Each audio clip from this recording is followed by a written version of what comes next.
The direction found at Luke chapter 17, verse 10 will help us. Please open to that verse, and whenever we receive a privilege or an opportunity to serve, let's remember these words and this counsel of Jesus. Luke chapter 17 and verse 10. He said, "Likewise, when you have done all the things assigned to you, say, we are good for nothing slaves. What we have done is what we ought to have done." Now, of course, this doesn't mean that we should view ourselves as useless or worthless. A note in the study Bible explains that according to the context, good for nothing conveys the idea that the slave would view himself modestly, not as deserving of some special credit or praise. And that is how we view ourselves when we receive privileges of service. Now let's consider another aspect of privileges. In verses 25 to 27, this is what Jesus said. But Jesus called them to him and said, "You know that the rulers of the nations lord it over them, and the great men wield authority over them. This must not be the way among you. But whoever wants to become great among you must be your minister, and whoever wants to be first among you must be your slave." Okay, who is the slave of God? When you go to Isaiah 44, and the rules of the Bible is you have to go precept upon precept to get a knowledge and understanding. So Isaiah 44, it says that, "Yet now hear, O Jacob, my servant, and Israel." So Israel and Jacob is God's servant. And he tell you how they come about. In verse 2, they say, "The Lord that made thee and formed thee from the womb." So you have to be born from the seed of Jacob, and then you will be his servant. Because say, "Fear not, O Jacob, my servant." And he said, "I will," jumping down, he said, "I will pour out my spirit upon thy seed, and my blessings upon thy offspring." You jump to verse chapter 45. It say, "For Jacob," in verse 4, "and Jacob my servant's sake, my Israel my elect." So Jacob was the one that was his servant, and they was the one that was called by his name. That was the name that was given to them, was Israel. He gave them Israel. So that's what the Gentiles that James was quoting Peter was talking about, that the Israel is the name that those Gentiles was called by. They was called by the Israelites.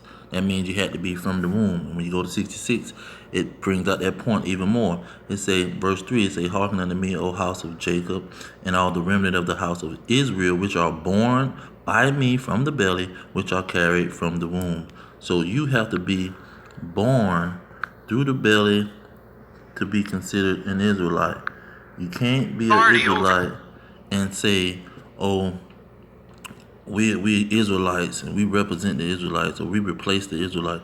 It's not happening. And you have to be that to be a servant of God. Now, I want to get into the fact that these people, Jehovah Witnesses, say that they are the faithful and the street servant.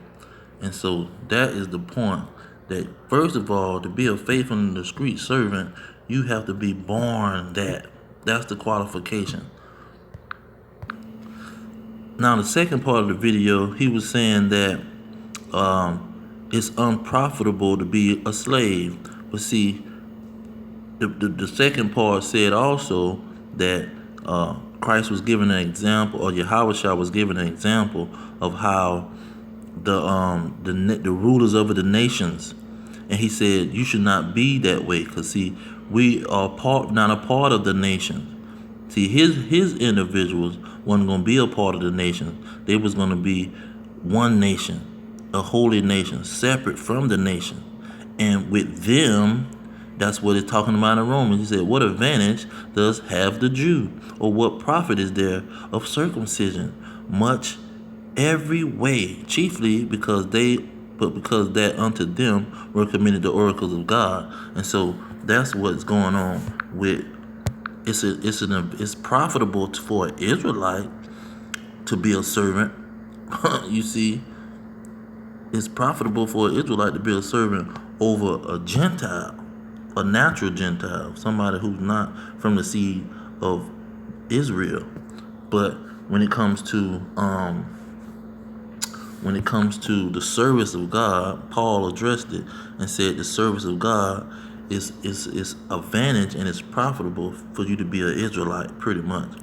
Because here he say, who are Israelites, whom pertain the adoption, the glory, the covenants, and the giving of the law, and the service, you see, to be a servant, to be a slave of God, and the promises.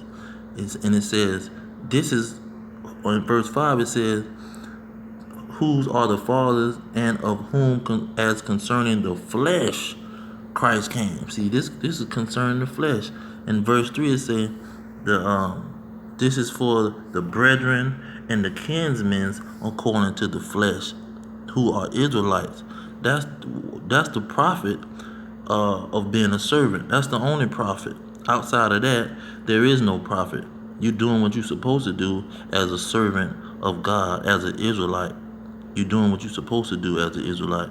You're not doing nothing special as an Israelite. But the point is, you got to be an Israelite. In verses 25 to 27, this is what Jesus said.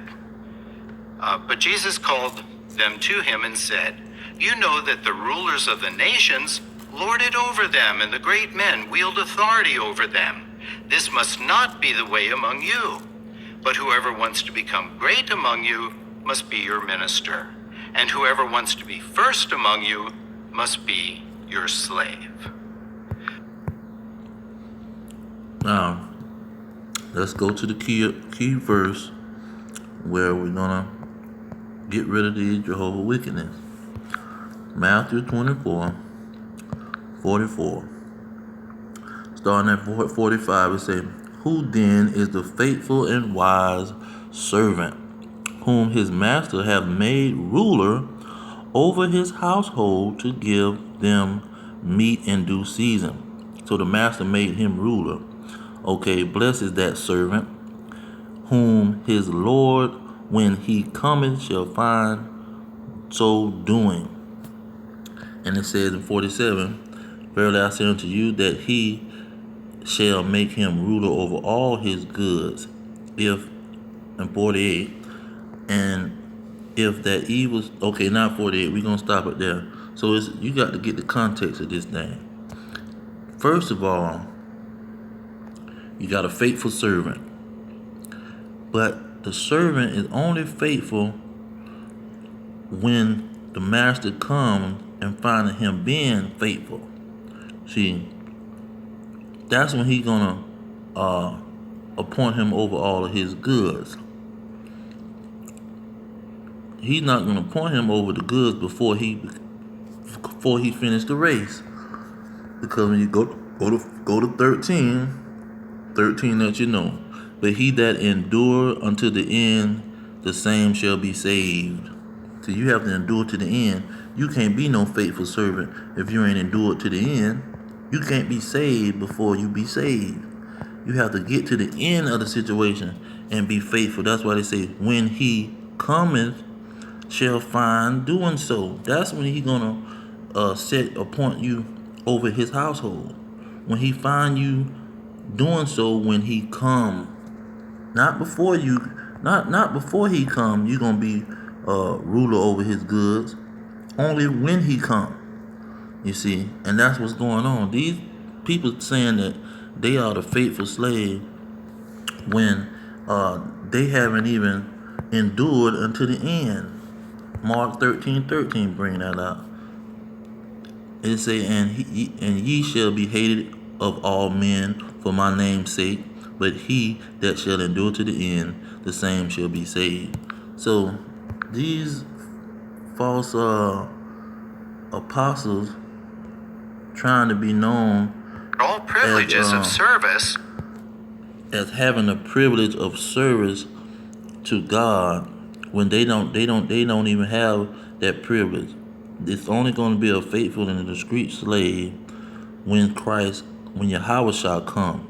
And these Edomites can't even be a faithful slave because the service of God wasn't given to them. The service of God was only given to the Israelites. And only the faithful Israelites who Yahweh shall, when he come, find them being faithful, then he gonna appoint them ruler over all his things. That's when you go to Revelation, where we at? 10. When you go to Revelation, let's sum it up with this. When you go to Revelation chapter 2, it's going to show you how he going to be ruler over all his things. He say, and he that overcometh and keepeth my works until the end. You see, it got to be at the end.